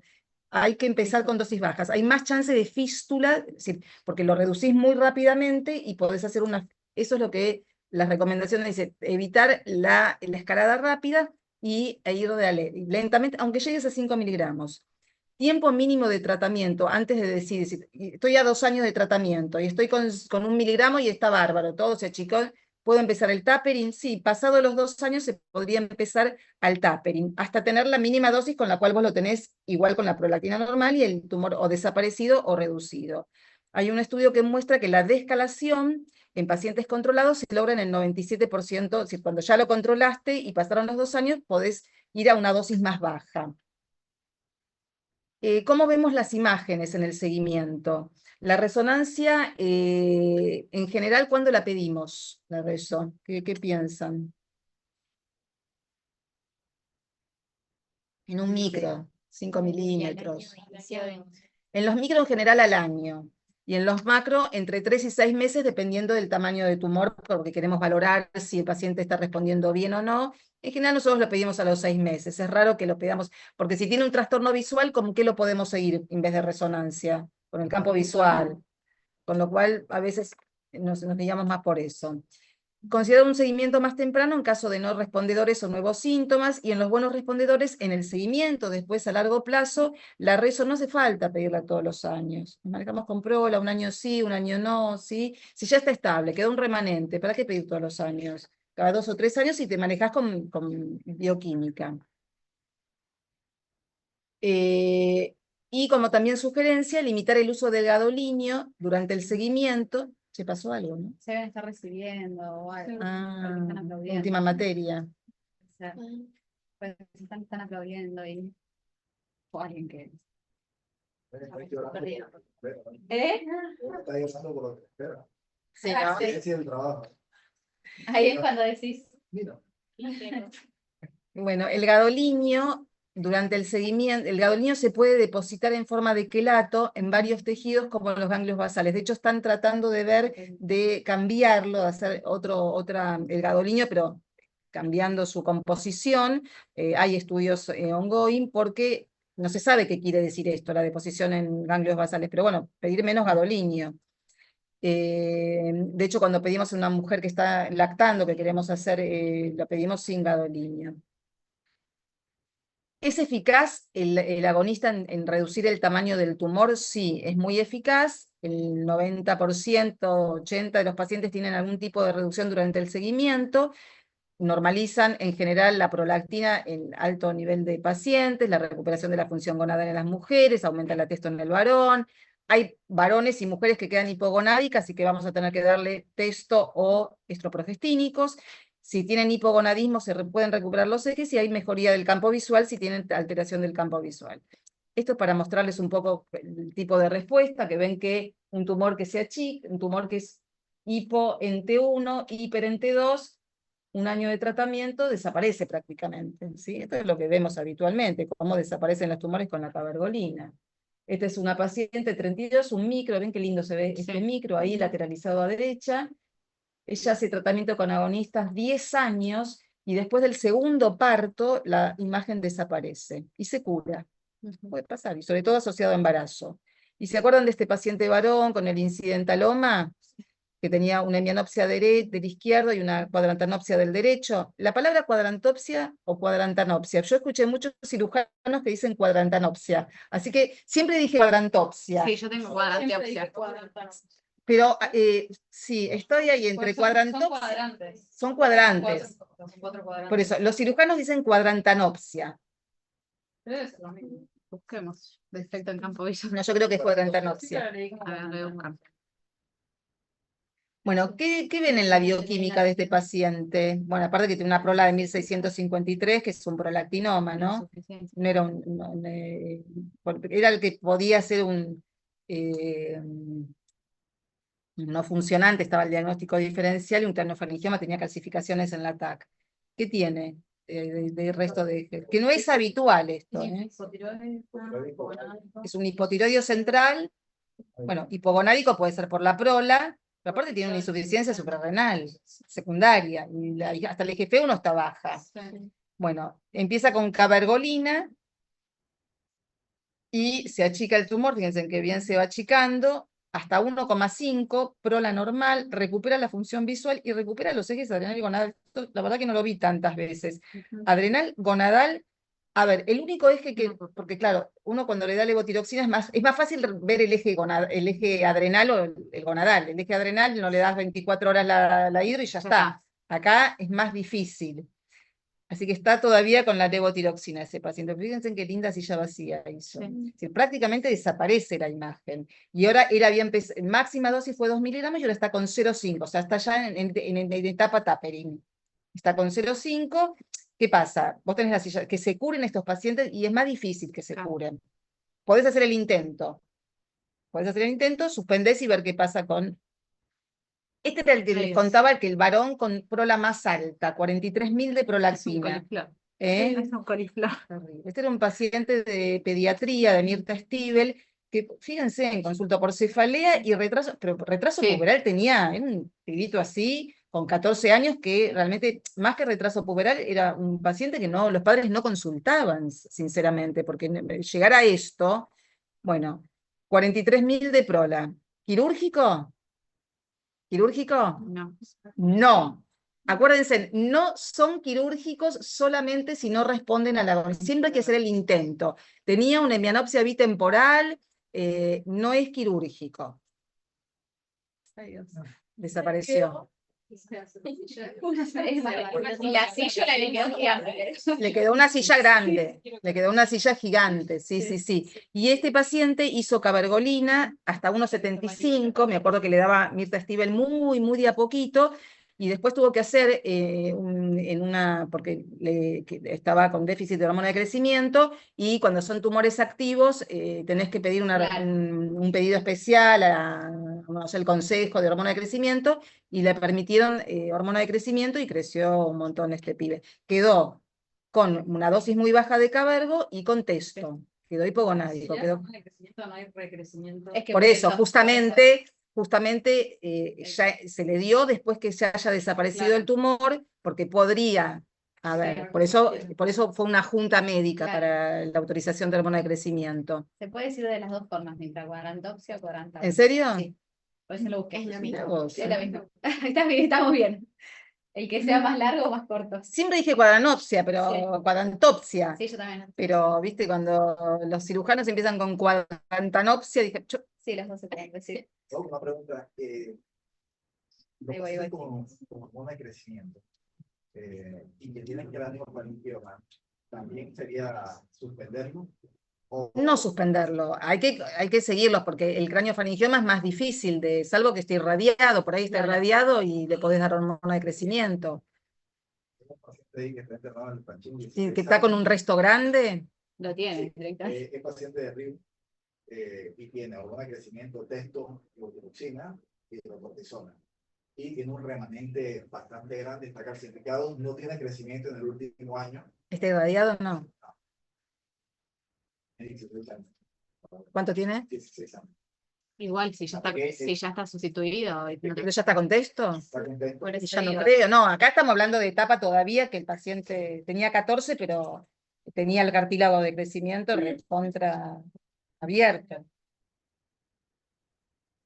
Hay que ver en qué instancia está y qué chance tiene de crecer un poco. A los 8 años lo operaron. Pero aparte, si ya está con testo, Por eso. difícil. Acá fue antes de la testo. No, acá fue antes de la testosterona Claro. que se le dio. Bueno, la limitación es que la chance de curarse con el tratamiento farmacológico es baja, pero no tan baja. ¿Sí? Hay algunos trabajos que muestran hasta 21% de curación o persistencia si vos le suspendeste el tratamiento. El paciente no tiene remanente, vamos a ver cuáles son los que más chance tienen de curarse, y quedan con prolactina normal después de un tiempo de tratamiento. La mayor remisión se vio, obvio, cuando tenés una hiperprolia idiopática que no demostraste el tumor. Son pocas las idiopáticas, sobre todo cuando desaparece la imagen, cuando no tenés imagen, cuando el tratamiento fue mayor de 2 años y cuando usaste cabergolina versus bromo, la chance de curación algunos trabajos muestran 21, otros muestran 40%. Estas son 2 pacientes nuestros que demostraron que se curaron, y eran macro. ¿Se acuerdan de esta paciente? Fíjense, después de 8 años de tratamiento con cabergolina, prácticamente desaparece la imagen, y en un momento no toma más cabergolina, permanece prolactina normal. Esta es otra mujer que cuando vino, en realidad el padre había muerto en una cirugía. Todavía estamos hablando hace 25 años, 30 atrás, que usábamos bromocriptina y que ella no se quería operar porque donde iba con la resonancia la mandaban a cirugía. Nosotros que le dijimos, no, usted va a andar bien con la y usábamos bromocriptina inyectable, que después se sacó del mercado porque producía fibrosis pulmonar. Sí, Sacaron del mercado. sí. Bueno, ella hizo bromocriptina, miren, al poquito tiempo, al año ya prácticamente no hizo la vacía, pero estaba bastante de reducción, y después de muchos años, 9 años, sí ya totalmente, fíjense que el tallo se mete adentro, y el cerebro hace como un encefalocele, de tanto que se reduce la imagen, y luego de 9 años viene con la bromocriptina 2,5, una dosis baja, 18. ¿Qué decimos? Bueno, le suspendemos. Ya después de tanto tener, le suspendemos. Le suspendimos, y a ver si está lo que... Y a un mes sin bromocriptina, 89. Entonces, acá puedes decir, esto por nada ya no va a volver a crecer el tumor, son muchos años. Puede recrecer si vos haces corto tiempo de tratamiento, por eso recomiendan 2 de corte. Cuanto más tiempo, menos de la... Posiblemente porque el efecto apoptótico que debe seguir de la cabergolina o de la bromocriptina.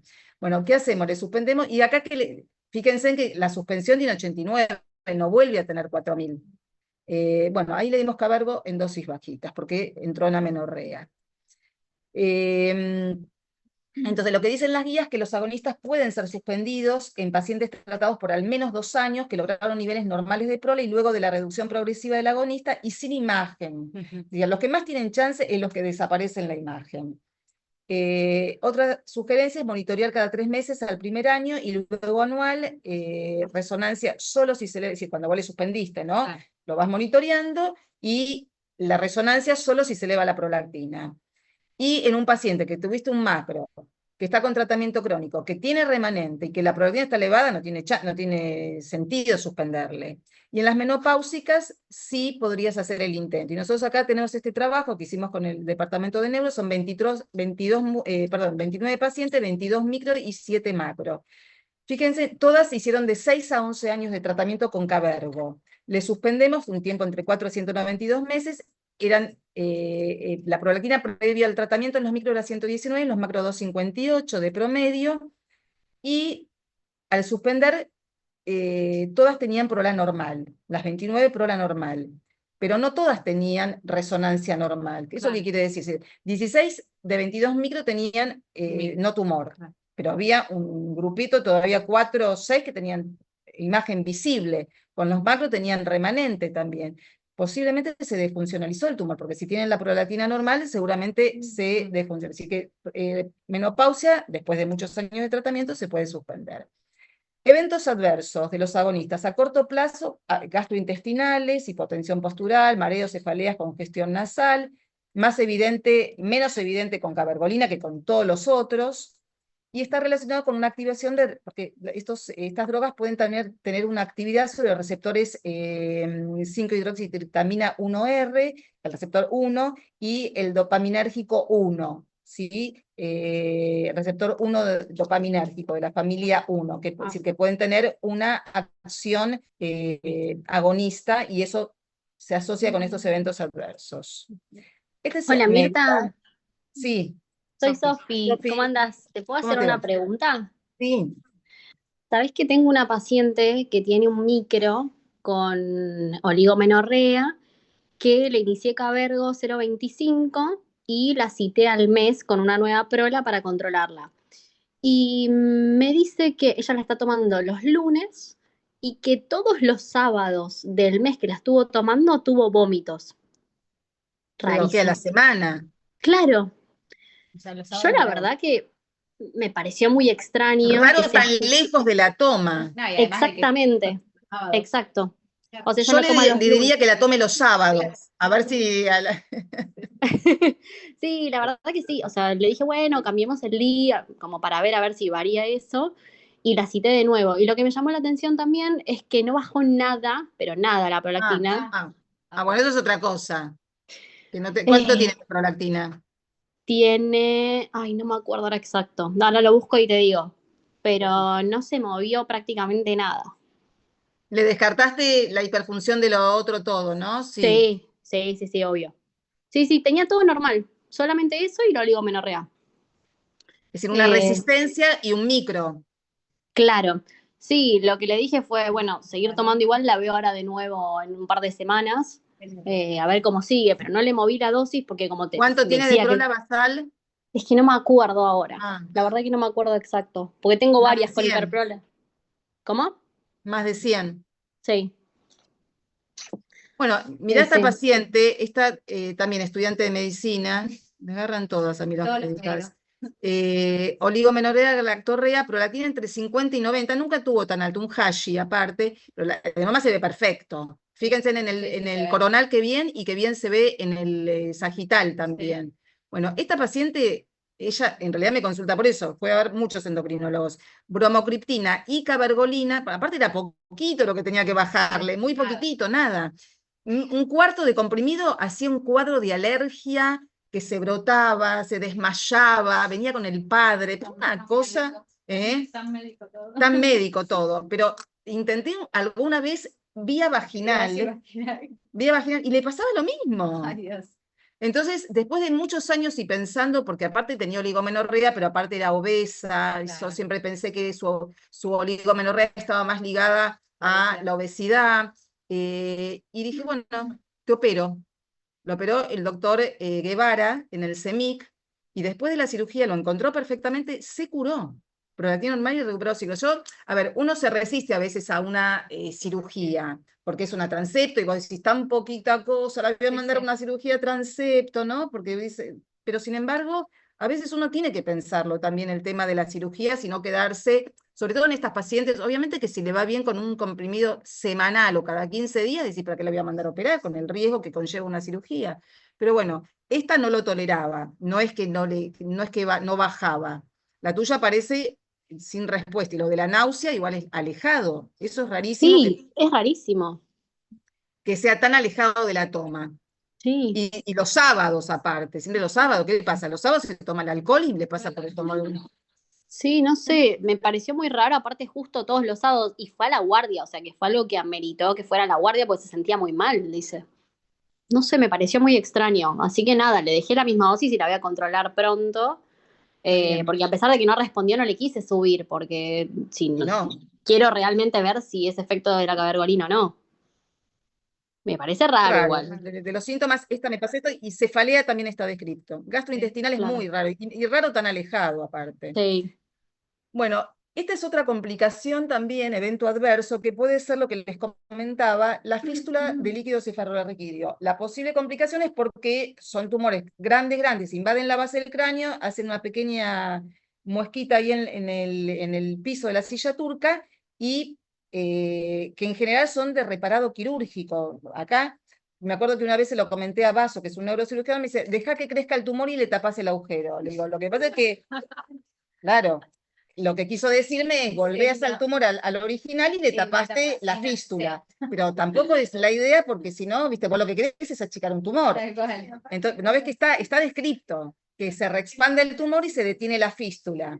Después de retirada, está publicado. Después de retirada el agonista, se te recrece el tumor y cerrás la fístula. No, acá en realidad por eso me acuerdo con la doctora Stivel, cuando vimos ese paciente, y que nos pasó ahora con un paciente, la recomendación de dar, aunque sea un tumor gigante, dosis bajitas, es para la reducción de a poquito, paulatina.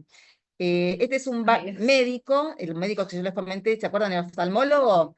Bueno, el oftalmólogo era la época que empezamos con la cabergolina, y dijimos, le vamos a dar, le dimos 3 miligramos de entrada, por el tamaño tumoral, y al poquito tiempo, fíjense en lo que se redujo, en nada, en 15 días, y empezó a perder agua a chorros por la nariz, que era la fístula del líquido cefalorraquídeo, y lo tuvimos que operar 2 veces, porque por abajo no se pudo sellar bien, se selló por arriba. Él vive en Puerto Madryn ahora, siempre para mi cumpleaños me escribe todos los años. Y después de 2 cirugías, fíjense qué linda quedó. Quedó en la hipófisis sanita ahí, y tumor nada, pero se redujo por la cabergolina. Y ahora está tomando 0,5 miligramos por semana. Después de muchos años fue haciendo tapering, bajando, etcétera, etcétera. Quedó hipogonádico con texto. Y el resto de ejes no. ¿Se acuerdan que la cabergolina también, y la bromocriptina en menos medida, por activación de receptores también serotoninérgicos, 5-hidroxipitamina, pero el 2B, que es el mismo efecto que pasa en el síndrome carcinoide por aumento de serotonina, pueden producir engrosamiento y fibrosis? Yo creo que debe ser el mecanismo por esta droga que se sacó del mercado, debe ser algo parecido, la bromocriptina inyectable, pero en estos casos fibrosis de las válvulas cardíacas, ¿sí? Esto fue descrito por primera vez en pacientes con Parkinson, en realidad. Ustedes saben que en el Parkinson se usa la cabergolina. ¿En qué dosis? 10 veces mayor que en prolactinoma. Si nosotros usamos 0,5 por semana, ellos usan 4 miligramos por día, por decirlo. Entonces era lógico que... Entonces, pero a pesar de eso, hubieron muchos trabajos que estudiaron, la mayoría no pudo demostrar que era la cabergolina lo que le estaba ocasionando la fibrosis, porque aparte, no sé si alguna vez hicieron un ecocardiograma, pero depende, es muy operador dependiente. A mí me han informado en algunas ecos que tenía una pequeña insuficiencia, y después que vas a otro especialista y dice, no sé quién te dijo que tenía, porque es un poco el movimiento, ¿no?, de las válvulas. Hay que tener muy buen ojo o saber hacer bien las ecografías. Igual las recomendaciones de las guías es la ecografía, y esto ya corren todas, como es dosis dependiente, porque uno podría decir, ¿es dosis dependiente o es dosis cumulativa? ¿Qué quiere decir dosis cumulativa? Porque cuanto más años, si vos es por la dosis de, una cosa es tomar 2 años y otra, estamos hablando de pacientes que toman 20 años la cabergolina. Entonces, no es tanto la dosis, sino el tiempo de tratamiento. De todas maneras, las guías recomiendan en pacientes con más de 2 miligramos, descartar otras causas de afectación valvular. Lo lógico sería hacer una eco basal, para no comerte una valvulopatía previa. De todas maneras son pacientes mujeres y jóvenes la mayoría, pero y varones son más grandes, hay que hacer la ecografía. Y el último evento adverso que se está viendo mucho últimamente, o que por lo menos muchas guías lo están... Nosotros, la verdad que vi muy poco. La gente publicó uno, la gente del Clínicas, y uno nuestro. Es el desorden del control de impulsos. ¿Sí? El varón acá, Mirta, ¿no? El varón nuestro es un varón, el nuestro es un varón. Y tiene que ver con, bueno, lo más habitual que se ve es la hipersexualidad.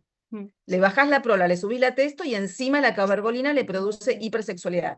En el caso, la verdad que tengo que reconocer, lo vi muy poco, pero era un paciente que me decía, mira, la verdad es que desde que estoy con la cabergolina, yo estoy contento porque tengo ganas de tener relaciones con mi mujer 3 veces al día, por ejemplo. Una cosa, obviamente que la mujer no estaba muy contenta, y está relacionado, lo que se vio, lo llamativo es que a las mujeres no le pasaba lo mismo. En las mujeres estaba más relacionado con otro tipo de... Claro, exactamente. A la mujer estaba más con hiperfagia, con compulsión al juego y las compras. Para las compras no tendría otra más. Las compras no sería tan... Y se vio más en los que ya tenían una compulsión previa, como en fumadores, no alcohólicos, que ya tenían una base. Este paciente mío no tenía nada. Y no tenía tanto que ver con la cabergo, tenía más que ver con la dosis, no tenía que ver, evidentemente no tenía que ver. Y tiene que ver con una acción de los receptores dopaminérgicos a nivel córtico-mesolímpico, del receptor D3 a ese nivel. Bueno, lo que dicen las guías es alertar a los pacientes sobre el posible desarrollo del trastorno del control de impulsos y preguntar regularmente por síntomas psiquiátricos durante el tratamiento crónico. ¿Qué vas a preguntar? A ver, ¿está haciendo más compras? Depende de la economía del país. Por ahí sí, que tengan más apetito podría llegar a ser, pero en general vemos que bajan de peso, que no suben de peso. Y lo que pasa es que también capaz revierte el hipogonadismo. Exactamente, está más relacionado con lo gonadal. Claro. Bueno, ¿qué es resistencia a los agonistas dopaminérgicos? ¿Qué suponen? Algunos saben, ¿no? ¿Qué es resistencia? También es una palabra media que uno tendría que revisarla. Por definición, es cuando la prolactina no normaliza, ¿sí?, bajo tratamiento con el agonista dopaminérgico, o cuando hay falta de reducción a más del 50% del tumor basal, o hay crecimiento bajo tratamiento. Ahora, lo de la reducción tumoral a más del 50, a ver, si vos tenés un micro de 3 milímetros y te quedas de 3 y nunca redujo, y es una resistencia relativa en cuanto a lo que es el tamaño del tumor. Estamos hablando igualmente de tumores más grandes. Ahora, ¿qué dosis para uno considerar resistencia? En bromocriptina se consideraba 10 miligramos, y en cabergolina lamentablemente no hay consenso, porque algunos hablan de 2, pero 2... A mí particularmente me parece que no es, porque si vos con 2,5 lograste normalizar la prolactina, ¿es resistente? Si con 3, está bien, no sería una dosis clásica, porque la clásica, la mayoría o el 90% logran normalizar con hasta 2 miligramos, pero hemos tenido pacientes con 4 miligramos. ¿Es resistencia aunque logren? Bueno, y el tiempo para determinar que el paciente es resistente, porque si el paciente no responde nada, si el resistente puro, que le diste hasta 4 miligramos, como el paciente que les mostré, que nada, que vos decidís mandarlo a cirugía. Bueno, de esos pacientes existen. ¿Cuánto tiempo? 6 meses. Eso va a depender de lo que te apure. Si tiene un trastorno visual, no vas a dejarlo un año sin respuesta. Bueno, y esto es y hay varios tipos de resistencia. Por ejemplo, lo que la literatura te dice. No, fíjense, en 660 de prola normaliza a 3,5, pero la imagen está igual. ¿Es resistencia esto? Es resistencia tumoral para ellos. Es decir, normaliza prola, no normaliza no reduce el tumor. Lo que pasa es que este paciente lo voy a mandar a operar. No, no, porque encima crece para abajo. Si creciera para arriba y tenés un trastorno visual, por ahí sí. O al revés, reduce el tumor muy bien, fíjense en que es un tumor que está lateralizado, se achica bien, pero la probabilidad sí normaliza, pero no llega a normalizar totalmente. Es decir, lo que puede pasar es que necesites una dosis mayor, pacientes que requieran dosis mayores, pero hablar de resistencia, este sí es un resistente real, este es un paciente nuestro, no reduce, no normaliza. Varón 45 años, 5.000 de prola, un gran tumor con trastornos visuales. Después de 4 meses de tratamiento, no solamente que no normaliza prola, sino que reexpande el tumor. Tumor agresivo. Sí. ¿Qué es un tumor agresivo? La palabra agresivo también es diferente en términos de lo que es tumores hipofisarios. Un tumor que responde, un tumor de 6 centímetros, ¿es agresivo? ¿O la agresividad que lo da? La agresividad la da la respuesta. Vos podés decir que es invasivo, o que es expansivo, pero agresivo lo da la respuesta al tratamiento. Porque si tiene 6 centímetros y te desaparece como ese chico que desapareció, no es agresivo, respondió bárbaro al tratamiento. Si la agresividad la da la respuesta. ¿Cuál es el mecanismo de resistencia? Tiene que ver con la densidad de receptores en tumores, es decir, la densidad de receptores de 2, no tanto con la afinidad. Porque la afinidad no cambia. Y después hay otros mecanismos que tienen que ver con la menor transcripción y expresión del mensajero del receptor de 2. Hay un ratio entre la isoforma larga y corta del receptor también, algo en la proteína G, en la expresión de filamina. Lo que sí tenemos que saber es que la resistencia en general es más de sexo masculino, tumores más grandes e invasivos. Y cuanto más joven el paciente también. ¿Qué hacemos si es resistente? Resistente, lo primero que tenemos que hacer, primero, subimos la dosis hasta la máxima. Subimos, ¿qué es máxima? ¿Hasta cuánto le podemos dar? Hemos tenido un paciente que no era nuestro con 16 miligramos por día, por semana. ¿Te acordás el de 12, Mirta? La 12, chica 12 sí. de Posadas. Densidad, no es sinónimo de cantidad. De resistencia. Sí, sí. Ah, ya, perdón. Sí, la cantidad de receptores. Sí, la densidad de receptores quiere decir la cantidad, el número de receptores, sí. Bueno, aumentamos la dosis a la máxima tolerada. O sea, cambiar el agonista no, porque nosotros usamos solo cabergolina. Eso era para cuando usabas bromocriptina y lo cambiabas a cabergo. Dosis máxima, 12 hemos tenido. Pero se ha visto que más de 6-7 miligramos no te aporta más en cuanto a reducción. Obviamente que la cirugía, radioterapia en algunos casos, y de las alternativas que existen son la temozolomida y vamos a ver algo de el anastrozol inhibidores de la aromatasa. Este es un estudio belga donde ellos consideran resistencia a cabergolina más de 2 miligramos por semana. Estudio de Dalí y estudio del grupo belga que trabaja mucho y tienen una prevalencia de 3 bajo, 3,4. Es decir, que el 90 y pico % responde a dosis menores. Y estos eran 92 pacientes, la mayoría macro, la mayoría con prolas bastante altas y la mayoría invasivos, ¿sí? Mujeres y varones no tuvieron casi diferencia, fue más varones, pero bastante diferentes. Y muy poca de respuesta prolactina, y los que mandaron a operar, muy pocos lograron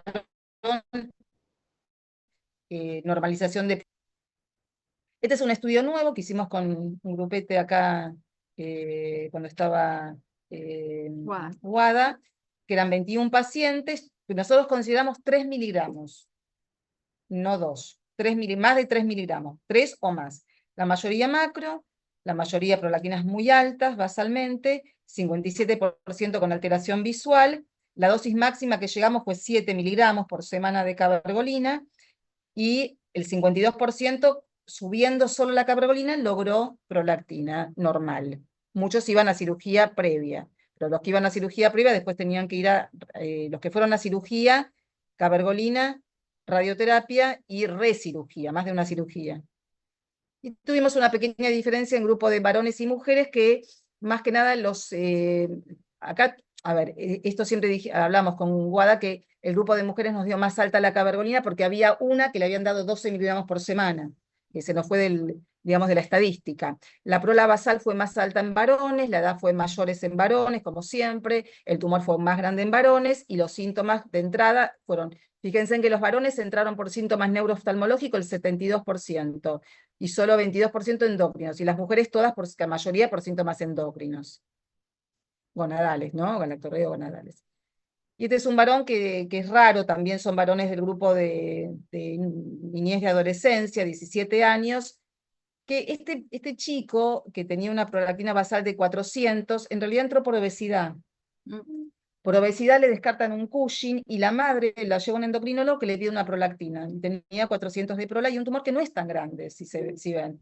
Respondió a Cabergo y después dejó de responder. Bajó y después dejó de responder. Se opera, estuvo 2 años con prola normal, recidiva, que tampoco es habitual. Este paciente hay que hacerle claramente un genético.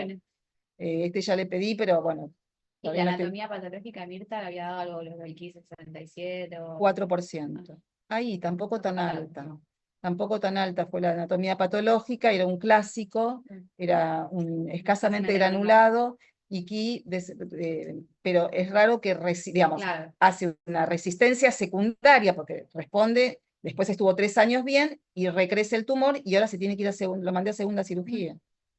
Y en realidad le quisiera mandar a radioterapia, porque... Bueno, la cirugía, ¿en quién? Claramente pacientes resistentes o intolerantes, ¿sí? La que no toleraba nada, los resistentes porque crece, o como este paciente, y pacientes con complicaciones como apoplejía. Está descrito la apoplejía bajo tratamiento con agonistas sangrado, entonces el tumor crece, alteración visual, tenés que mandar a la cirugía, o la fístula, pero cuando es por fístula no es tanto para achicar el tumor, es para sellado de la fístula. O una mujer que se te embaraza con el tumor puesto, hizo poco tiempo de tratamiento, creció durante el embarazo, le diste el agonista, porque durante el embarazo, hoy no es el tema, pero le podemos usar cabergolina, no responde, tiene trastorno visual, le tenés que mandar a operar embarazada.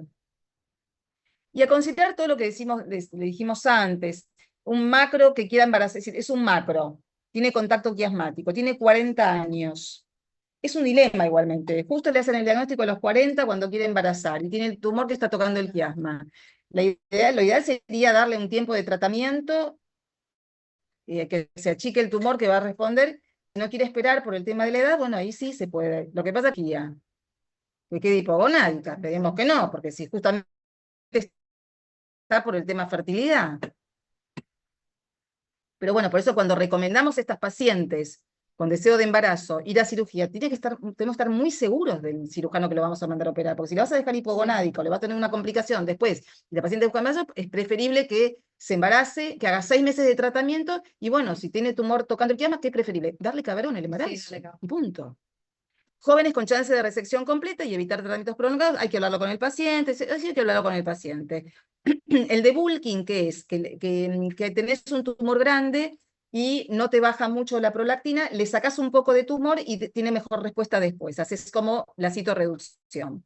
Antes había como, se decía que los tumores quísticos tenían menos respuesta. Bueno, paciente con fibrosis valvular puede ser, y trastornos psiquiátricos, hay que hablar con el psiquiatra.